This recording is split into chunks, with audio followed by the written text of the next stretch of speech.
আমাদের দ্বিতীয় চরিত্রনাট্যমালা। সেই পালাটি হল রামায়ণ অবলম্বনে এক মহান ধর্মমূলক পৌরাণিক পালা। পালাটির নাম রাখা হয়েছে মা সীতার বাড়ির পিণ্ডদান, দশরথ রাজার স্বর্গে গমন।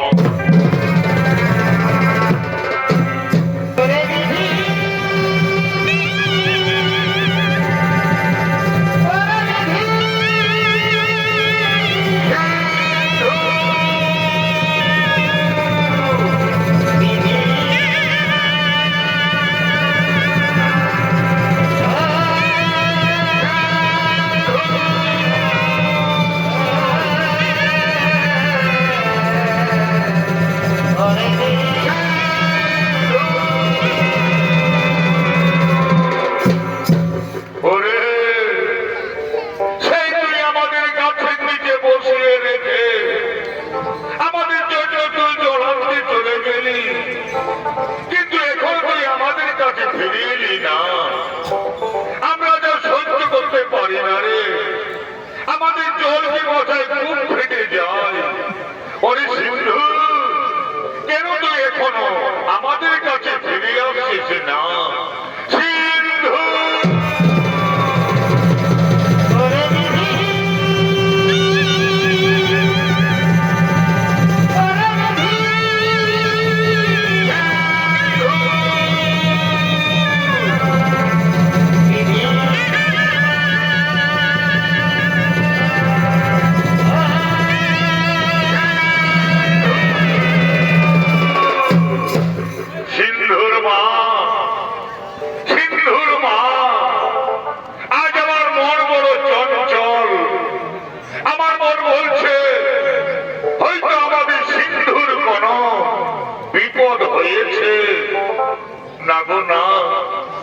তুমি কথা বলো না।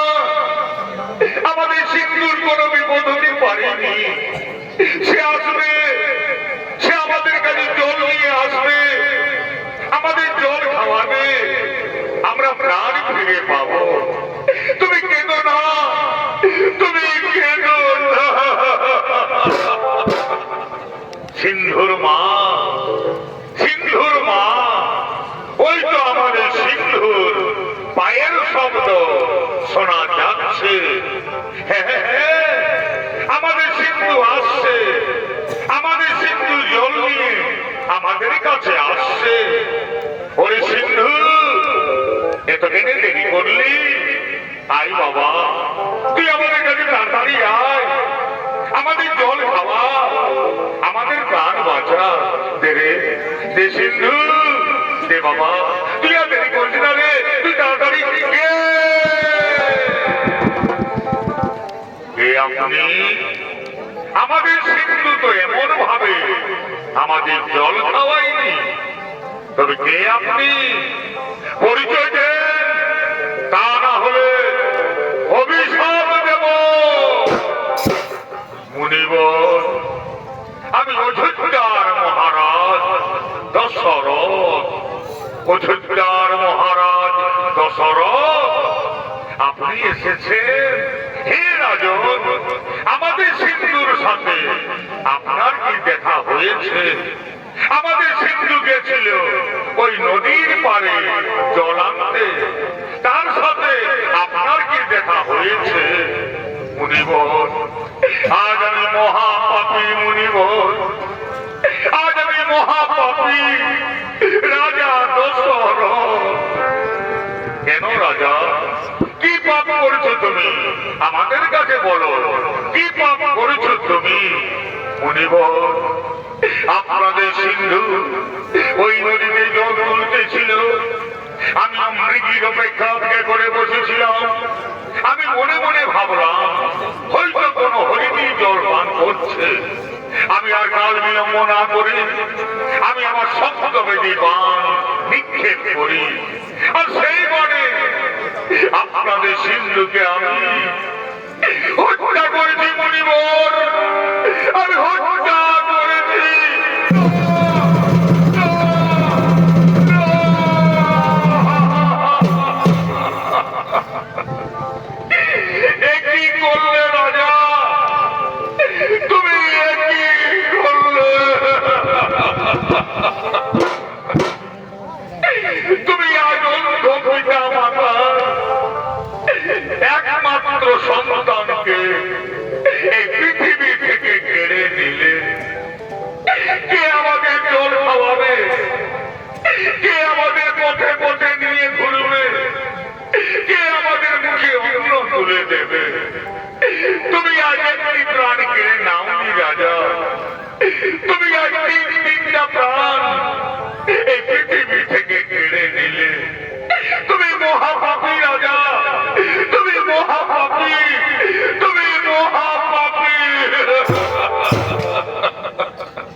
আমাদের পুত্র শোকে হাহাকার করতে করতে আমরা প্রাণ ত্যাগ করব।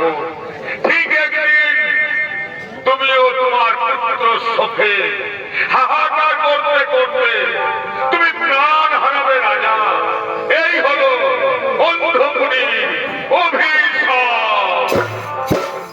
হে মুনিবর, আপনার অভিশাপকে আশীর্বাদ মনে করে আমি মাথা পেতে নিলাম। কিন্তু হে মুনিবর, আমার যে কোনো পুত্র সন্তান নেই। আমি যে অপুত্র, আমি যে আটপুরা রাজা মুনিবর, আমি যে আটপুরা রাজা দশরথ। কি বললে তোমার পুত্র সন্তান নেই? না, অন্ধমুনির অভিশাপ কোনদিন মিথ্যা যাবে না। অচিরে তোমার গৃহে 4টি সন্তান হবে, আর সেই সন্তানের শোকে তুমি একদিন প্রাণ হারাবে রাজা। এই হলো অন্ধমুনির অভিশাপ। হে রাজন, তুমি একবার আমাদের সিন্ধুর কাছে নিয়ে চলো, তুমি আমাদের সিন্ধুর কাছে নিয়ে চলো।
দশরথ রাজার গৃহে 4টি সন্তান হলো, যাদের নাম রাম, লক্ষ্মণ, ভরত, শত্রুঘ্ন।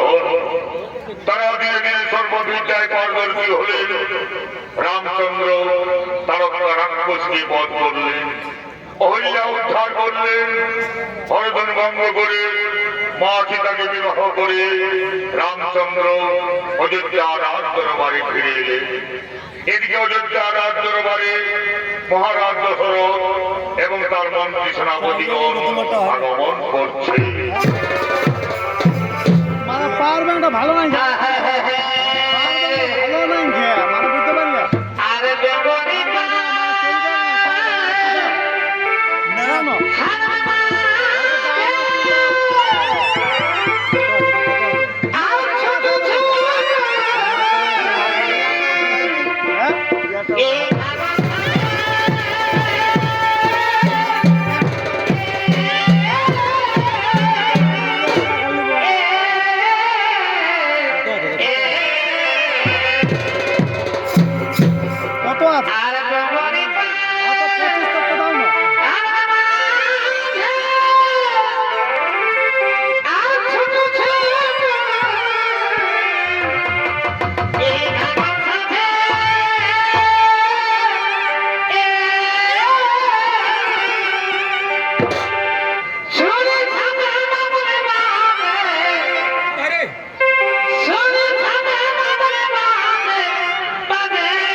সেনাপতিগণ, আজ এই মনস্থির করেছি বংশের পূর্বপুরুষের নিয়ম আমি আমার জ্যেষ্ঠপুত্র রামচন্দ্রকে অযোধ্যা রাজা করে আমি বানবস্ত্র সন্ন্যাসন করতে চাই। তোমাদের মতামত আমার কাছে তোমরা প্রকাশ করো ভাই। মহারাজ, এত অযোধ্যা প্রস্তাব মহারাজ, আমরাও সকলে চাই, অযোধ্যা বাসিত করে চান। এরপর আপনি অযোধ্যা রাজা করো রামচন্দ্রকে, তাতে আমরা সকলে আনন্দিত আছি মহারাজ। ওরে ওরে আমার মন্ত্রী সেনাপতিগণ, তোমরা এই মুহূর্তে অযোধ্যার মধ্যে ঘরে ঘরে সংবাদ জানিয়ে দাও, কাল সুপ্রভাতে আমার জ্যেষ্ঠপুত্র রামচন্দ্র হবে অযোধ্যা রাজা। তারা যেন সকলে অযোধ্যার রাজ দরবারে আছেন, আমার ছেলে রামকে সকলে আশীর্বাদ দেন।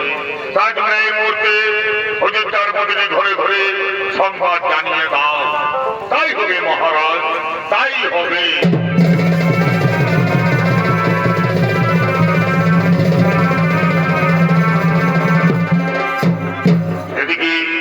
অযোধ্যার প্রতিটি ঘরে ঘরে সংবাদ জানাতে পাঠ্যকার আগমন করছে।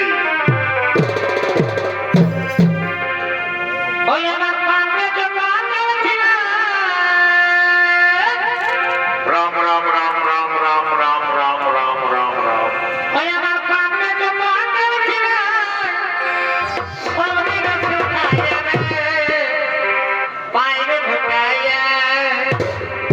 বাবলু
তোমরা দেখছি মাঝের গুজুর গুজুর গুজুর গুজুর আর গুজুর গুজুর করছি, আর কেউ কেউ মনে মনে ভাবছি পথে ঘর দিকে যাবো নাকি। এই জন্য আমাদের পুরুলিয়ার কবি গান লিখেছে যে বিদিশার মন বুঝা বড় দায়। সেই জায়গাটা তোমরা জানো, তোমাদের কাছে আমি কেন এসেছি। দাদু ঝুমছে, দাদু ঝুমছে। তোমরা প্রচুর জানো, তোমরা যে মনে মনে ভাবছো যে তোমাদের গ্রামে তাই ফুটবল খেলা হবে। তখন কেমন বলবে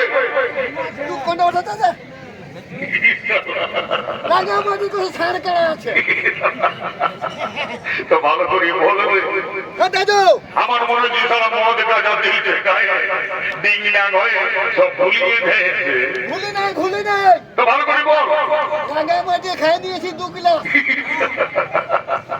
আমার মনে হচ্ছে সব ভুলিয়ে দিয়েছে, আমাকেই বলিয়ে দিতে হবে। কাল অযোধ্যায় দশরথ রাজার বেটা রাম রাজা হবে। এই জন্য মহারাজ তোমাদেরকে সবাইকে নিমন্ত্রণ করতে পাঠাইছে। দেখো মা, মসি, কাকি, জেঠিরা তোমরা বলছি গো, তোমরা কাল কেউ ঘরে থাকো না বাছারা, তোমরা সবাই যাবে অযোধ্যা রাজ দরবারে।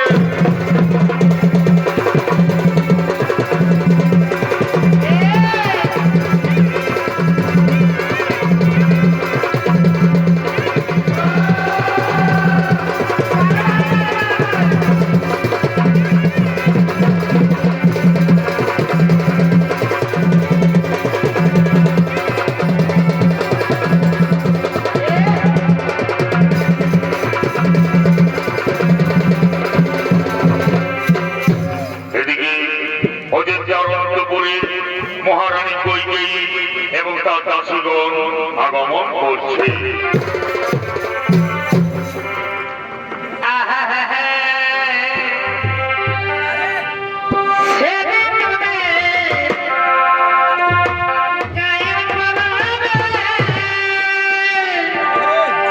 ঘরে ঘরে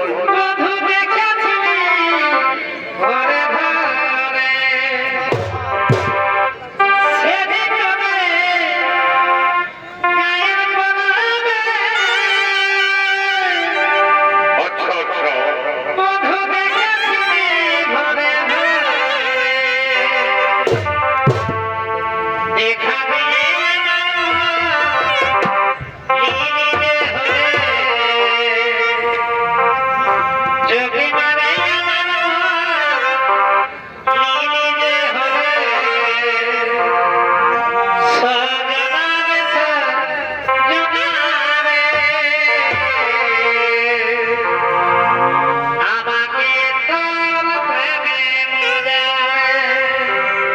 ঘরে ঘরে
মহারানীর জয় হোক, মহারানীর জয় হোক। ওরে মন্থরা, ওরে আমার দাসী, ওর কি সংবাদ নিয়ে আজ আমার কাছে এনেছি? মহারানী, কাল অযোধ্যা রাজা হবে রামচন্দ্র, এই সংবাদ আমি তোমার কাছে এনেছি। ওরে মন্থরা, এটি অতি আনন্দের সংবাদ নিয়ে আজ আমার কাছে এনেছি। কাল অযোধ্যা রাজা হবে রামচন্দ্র, এই থেকে আর আমার কাছে কি আনন্দের সংবাদ হতে পারে? মন্থরা, এই যে আমার গড়া রত্নহার, তোকে আমি পুরস্কারে পুরস্কৃত করলাম। ছি মহারানী, রাম রাজা হবে আর তোমার তো আনন্দ কিসে? নারী মন্থরা, তুই কথা আমার বলিস না। রাম আমার জ্যেষ্ঠ পুত্র, সে আমাকে সর্বক্ষণ মামা বলে ডাকে, তাই রাম রাজা হলে আমার কোনো দুঃখ নেই রে মন্থরা।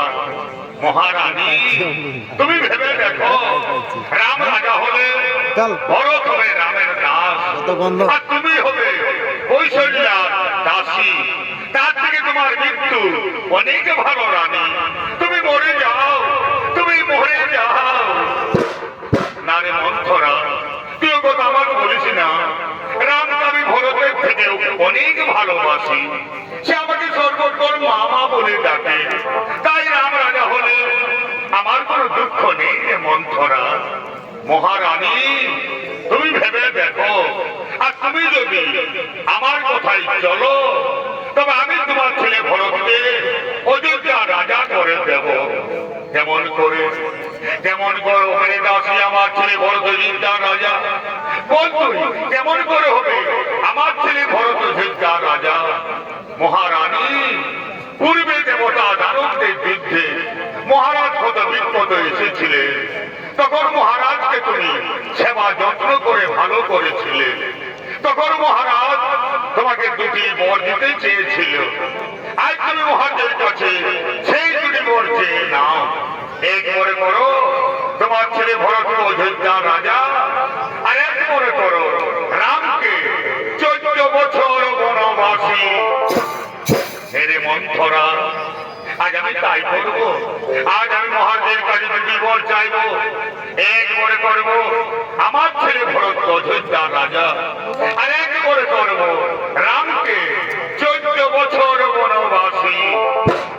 মহারানী, তুমি তোমার অলংকার ভুলে ফেলো, তুমি মাটিতে পড়ে থাকো, তবেই তুমি মহারাজের কাছে ওই দুটি বর পাবে।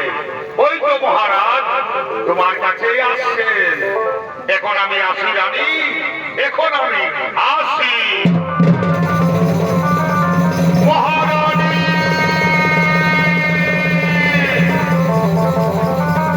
মহারানী, মহারানী।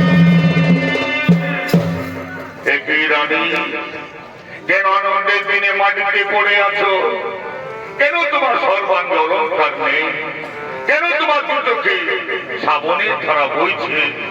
তোমার কি কোনো অসুখ করেছে, নাকি তোমাকে কেউ কোনো করেছে অপমান? না রাজা, না, আমার করেনি কোনো অসুখ, আমাকে কেউ কোনো করেনি অপমান। আজ আমি নিজের জানায় মরতে চাই রাজা। এই কইকেই আর অযোধ্যায় বেঁচে থাকবে না রাজা। তুমি কইকেইকে মরতে দাও, তুমি কইকেইকে মরতে দাও। না রানী, না, আমি তোমাকে মরতে দেব না। তুমি আমার নয়নের মণি, তুমি আমার অন্তরের আলো, তুমি আমার সর্বশ্রেষ্ঠ রানী। আমি তোমাকে সমস্ত রানীর থেকে ভালোবাসি রানী। তাই বলো, আজ আনন্দের দিনে তুমি আমার কাছে কি চাও? তুমি আমার কাছে যা চাইবে আমি তোমাকে তাই দেব হাসি মুখে। রাজা, তোমার মনে আছে পূর্বে দেবতা দানবদের যুদ্ধে তুমি ক্ষতবিক্ষত এসেছিলে, তখন আমি তোমাকে সেবা যত্ন করে ভালো করেছিলাম। তখন তুমি আমাকে দুটি বর দিতে চেয়েছিলে। আজ আমি তোমার কাছে সেই দুটি বর চাই রাজা। বলো, তুমি আমাকে সেই দুটি বর দেবে? রানী, আমি আমার রামের নামে শপথ নিয়ে বলছি, তুমি আমার কাছে যা চাইবে আমি তোমাকে তাই দেব।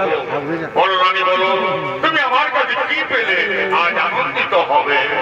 রাজা, আমি চাই এক মনে করুন আমার ছেলে ভরত অযোধ্যা রাজা, আর এক মনে করুন রামকে 14 বছর বনবাসী।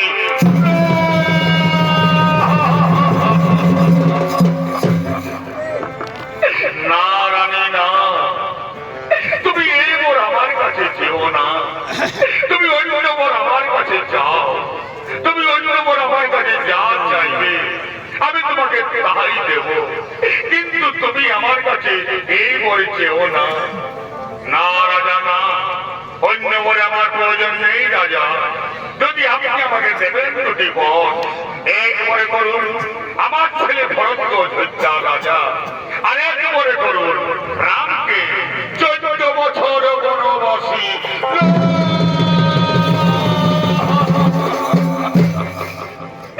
কোথায় বজ্র তুমি? মস্তকে এসে পড়ো আমার, চূর্ণ বিচূর্ণ করে দাও দেহ আমার। এই কথা শোনার পূর্বে আমার মৃত্যু হল না কেন? আমার মৃত্যু হল না কেন? রানী, আমি তোমার কোথায় হয়তো ভরতকে অযোধ্যা রাজা করে দেব, কিন্তু তুমি আমার রামকে বনে দিও না রানী। তুমি আমার রামকে বনে দিও না। রাম বিনা দশরথ রাজা বাঁচবে না রানী, তাই তুমি আমার রামকে বনে দিও না। তুমি আমার রামকে বনে দিও না।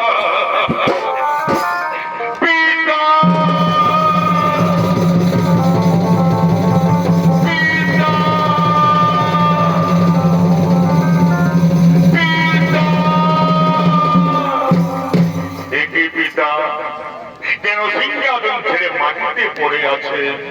কি হয়েছে আপনার? কেন আপনি আমার সাথে কথা বলছেন না? মা, মা গো, তুমি তো সকলেই জানো মা। কি হয়েছে আমার পিতা? কেন উনি আমার সাথে কথা বলছেন না? ওরে রাম, তোর পিতা আজ আমার কাছে অঙ্গীকারাবদ্ধ। আজ আমার কাছে দুটি বর চেয়েছি, এক করে করতে হবে আমার ছেলে ভরত অযোধ্যা রাজা, আর এক করে হবে তুমি 14 বছর বনবাসী। মা, এই কথা মা, এই জন্য আমার পিতা পড়ে আছেন মাটিতে।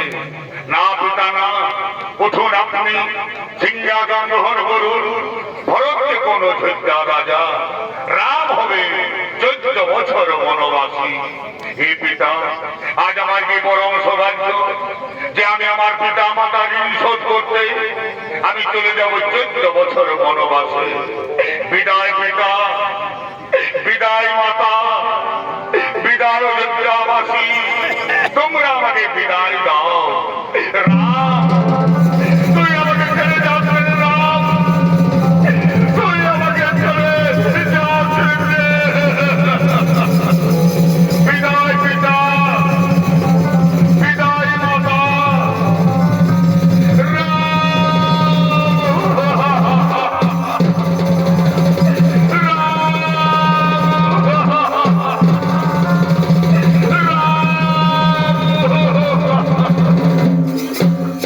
এদিকে রাম লক্ষ্মণ সীতা চলে গেলেন বনবাসে। সেই সংবাদে অযোধ্যার মহারাজ দশরথের মৃত্যু হলো। এদিকে রাম লক্ষ্মণ সীতা চিত্রকূট পর্বতে আগমন করছে।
আগমন করছে।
তাই তো আপনার কাছে আমরা এসেছি দাদা।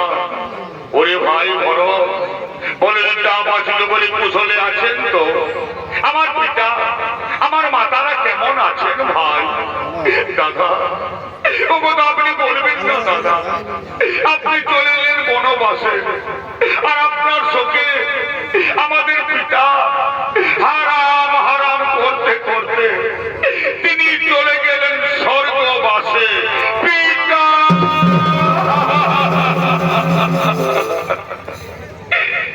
ওরে ভাই ভরত, একই কথা শোনালি রে ভাই আজ আমাকে, একই কথা শোনালি রে ভাই আমাকে। দাদা আপনাকে নিয়ে যেতে এসেছি আমি অযোধ্যায়, আপনি আমার সাথে ফিরে চলুন। তা নাহলে ভরত আপনার সামনে প্রাণ ত্যাগ করবে। না রে ভাই ভরত, তুই ও কথা আমাকে বলিস না। আমি পিতৃসত্য পালনের জন্য 14 বছর এসেছি বনবাসে। আমি যদি অযোধ্যায় ফিরে যাই তবে সূর্য বংশের নামে কলঙ্কিত হবে। ওরে ভাই তুই আমার আদেশে অযোধ্যায় ফিরে যা ভাই। দাদা আপনার আশা অমান্য করতে পারি না দাদা, কিন্তু আমি অযোধ্যায় ফিরিব না, আমি ফিরব নন্দী গ্রামে। আপনার পায়ের পাদুকা আমার মস্তকে তুলে দিই, নিয়ে যাব নন্দী গ্রামে, সিংহাসনে বসাবো আপনার পাদুকা। আপনার পাদুকায় হয়ে রাজা, আমি কেবল উপলক্ষ মাত্র। ওরে ভাই এই কথা, এই যে আমার পায়ের পাদুকা, দিন দাদা দিন আমার মস্তকে তুলে আমি নিয়ে যাব নন্দী গ্রামে।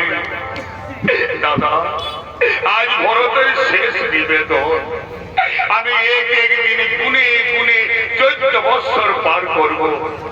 যেদিন 14 বৎসর পূর্ণ হবে সেই দিন যদি আপনাকে আমি না দেখি অযোধ্যা, সেই দিন আমি ভরত পৃথিবীতে বেঁচে থাকবে না দাদা।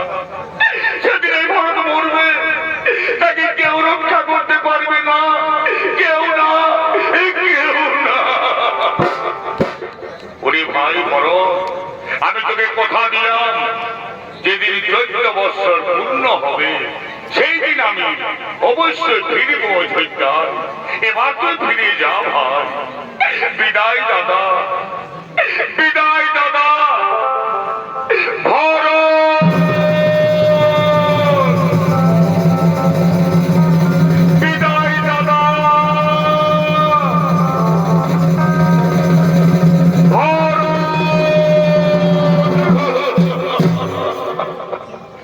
ওরে ভাই লক্ষণ, ভরত চলে গেল রে ভাই। তার কাছে আমরা জানতে পারলাম আমাদের পিতা চলে গেছেন স্বর্গবাসে। তাই তো পুত্রের কর্তব্য হলো পিতাকে পিণ্ড দান করা। ওরে ভাই, আজ আমরা ভিখারি, আজ আমরা অরণ্যের মাঝরে মুনিপতিদের কাছে গিয়ে ভিক্ষে করব, তারপর আমরা আমাদের পিতাকে পিণ্ড দান করব। সীতা, তুমি এই ফাল্গু নদীর তীরে বসে অপেক্ষা করো, আমরা এখন ভিক্ষে করে তোমার কাছে ফিরে আসবো। হে প্রভু, আপনি চলে যান ভিক্ষার্থে, আমি আপনার অপেক্ষায় বসে থাকবো প্রভু।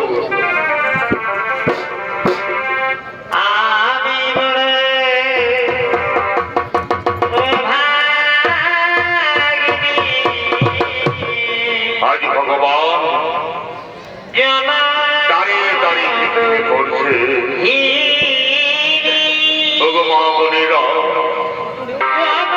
তোমরা আমাদের ভিক্ষে দাও, তোমরা আমাদের ভিক্ষে দাও।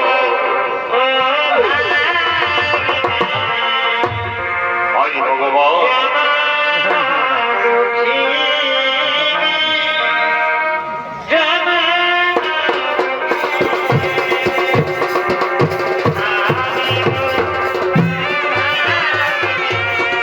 ভগবান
মা সীতা, মা গো, আমি তোমার কাছে এসেছি মা। হে পিতা, আপনার চরণে আমার শতকোটি প্রণাম পিতা, আপনার চরণে আমার শতকোটি প্রণাম গ্রহণ করুন পিতা। তথাস্তু মা সীতা, হে মা সীতা, আমার ছেলে না আমাকে পিণ্ড দান দেয়নি মা, তাই তো আমি স্বর্গে যেতে পারি না মা। আমার জন্য স্বর্গের দ্বার চিরতরে বন্ধ হয়ে আছে। হে পিতা, আপনার ছেলে দেখেছে ভিক্ষে করতে, ওনারা ফিরে এলে আপনাকে পিণ্ড দান করবেন পিতা। ততক্ষণ আপনি আমার কাছে বসে অপেক্ষা করুন পিতা। না মা সীতা, না, আমার কাছে বসে থাকার অপেক্ষার সময় নেই মা। আমাকে যদি তাড়াতাড়ি পিণ্ড দান করা না হয়, তবে আমি কোনোদিন স্বর্গে যেতে পারবো না মা। তাই হে মা সীতা, তুমি আমাকে পিণ্ড দান করো মা। হে পিতা, আজ আমার কাছে কিছু নেই পিতা, আজ আপনার পুত্র বধূ ভিখারিনী পিতা, আজ আমি আপনাকে কিসের পিণ্ড দান করবো পিতা? আজ আমি আপনাকে কিসের পিণ্ড দান করবো পিতা? হে মা সীতা, তুমি আমাকে ফাল্গু নদীর তীরে বালির পিণ্ড দান করো মা। আমি সেই বালির পিণ্ড খেয়ে এক্ষুনি চলে যাবো স্বর্গবাসে। হে পিতা, হ্যাঁ, আজ আমি তাই করবো পিতা, আজ আমি আপনাকে বালির পিণ্ড দান করবো পিতা।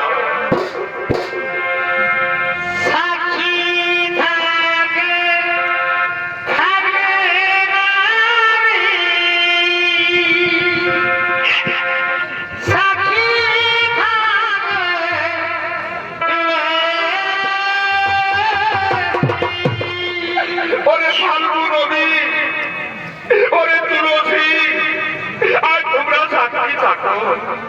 আজ তোমাদের সাক্ষী রেখে আমি আমার শ্বশুরকে বালির পিণ্ড দান করছি। আমার প্রভু এলে তোমরা তাকে বলে দিও যে আমি আমার শ্বশুরকে বালির পিণ্ড দান করেছি।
তুমি আমাকে বাড়ির পিণ্ড দান করলে মা।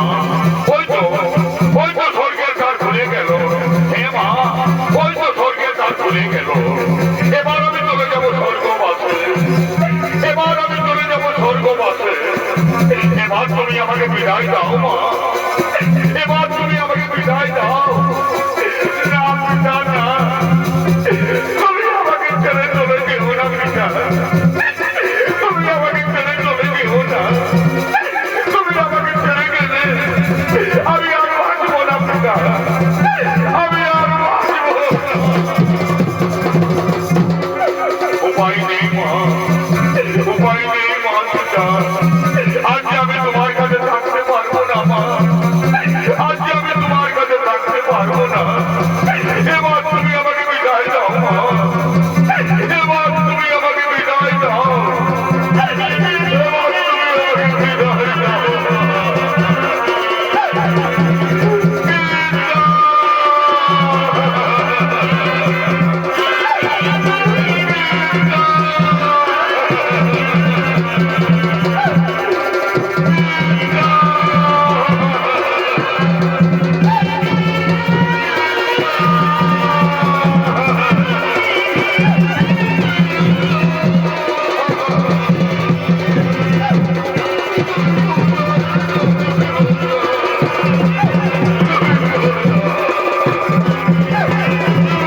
আমাদের পিতাকে পিণ্ড দান করবো সীতা।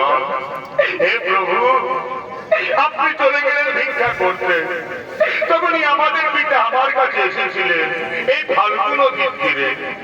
এসে উনি আমাকে বাড়ির পিণ্ড চাইলেন, আমি ওনাকে বাড়ির পিণ্ড দান করলাম, আর উনি চলে গেলেন স্বর্গবাসে। সীতা, কেন তুমি আমার কাছে মিথ্যা কথা বলছো? আমার পিতা তো এইখানে আসতে পারেননি সীতা। না না প্রভু, না, আমি মিথ্যে কথা বলিনি প্রভু। আমি আপনার শপথ নিয়ে বলছি, আমাদের পিতা আমার কাছে এসেছিলেন, আমি ওনাকে বাড়ির পিণ্ড দান করলাম, আর উনি চলে গেলেন স্বর্গবাসে। সীতা, তুমি যে আমার পিতাকে বাড়ির পিণ্ড দান করেছো, তোমার কাছে কেউ কি সাক্ষী আছে? আছে প্রভু, আমার কাছে ফাল্গু নদী সাক্ষী আছে। ওরে ফাল্গু নদী, তুই তো দেখেছিস, তোর সামনে তোকে সাক্ষী রেখে আমি আমার শ্বশুরকে বাড়ির পিণ্ড দান করেছি। তুমি এই কথা আমার প্রভুকে বলে দাও, তুমি আমার মা রক্ষা করো, তুমি আমার মা রক্ষা করো। না পিতা না, আমি মহারাজ দশরথকে এইখানে আসতে দেখিনি। কি বললে? কি বললো রে ফাল্গু নদী? তুমি দেখে নিয়ে আমার প্রভুর কাছে মিথ্যা কথা বলে দিলে, তুমি দেখে নিয়ে আমার প্রভুর কাছে আমাকে মিথ্যাবাদী সাজালে। ওরে ফাল্গু নদী, আজ আমি তোমাকে অভিশাপ দেব, তোর তোর মন্দির উপরে বইবে না, তুই হবে অন্তঃশিলা, তুই কুকুর শিকার পার হবে, এই আমার অভিশাপ তোমাকে। বলো সীতা, আর কে সাক্ষী আছে তোমার কাছে? আছে প্রভু, আমার কাছে শিমল বৃক্ষ সাক্ষী আছে। ওরে শিমল বৃক্ষ, তুই তো দেখেছিস, তোর সামনে তোকে সাক্ষী রেখে আমি আমার শ্বশুরকে বাড়ির পিণ্ড দান করেছি। তুমি এই কথা আমার প্রভুকে বলে দাও, তুমি আমার মা রক্ষা করো, তুমি আমার মা রক্ষা করো। না সীতা না, আমি মহারাজ দশরথকে এইখানে আসতে দেখিনি। কি বললে? ওরে শিবল বৃক্ষ, তুমি অনেকেরই আমার প্রভুর কাছে মিথ্যা কথা বলে দিলে। ওরে শিবল বৃক্ষ, আজ আমি তোমাকে অভিশাপ দেব, তোর ফুলে সুগন্ধ থাকবে না, তোর ফুলে দেবতাদের পূজায় কোনোদিন লাগবে না, এই আমার অভিশাপ তোমাকে। বলো সীতা, আর কে সাক্ষী আছে তোমার কাছে? আছে প্রভু, আমার কাছে মা তুলসী সাক্ষী আছে। মা গো, তুমি তো দেখেছো, তোমার সামনে তোমাকে সাক্ষী রেখে আমি আমার শ্বশুরকে বাড়ির পিণ্ড দান করেছি। তুমি এই কথা আমার প্রভুকে বলে দাও, তুমি আমার মা রক্ষা করো, তুমি আমার মা রক্ষা করো। না সীতা না, আমি মহারাজ দশরথকে এইখানে আসতে দেখিনি।